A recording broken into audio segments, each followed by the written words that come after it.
มหนาวพัดมาอีกแล้วน้องแก้วคงหลงคอยพี่เคยสัญญาให้ไว้จะกลับไปหาคนดีเพราะน้องพี่คงจะกลัวลมหนาวพัดมาอีกคน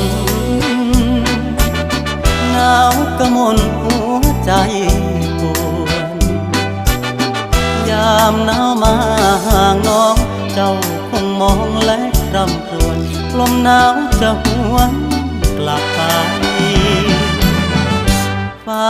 เอ่ยโปรดเห็นฟ้าโปรดเป็นพยานให้ความรักยังไม่คลอนนิรันดรห่วงดวงใจจากเจ้าไกลเพราะจน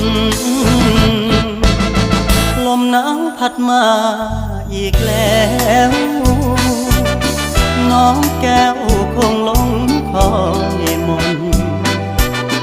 จากน้องมาสร้างตัวอย่าได้กลัวรักจะปนให้น้องทนหนาว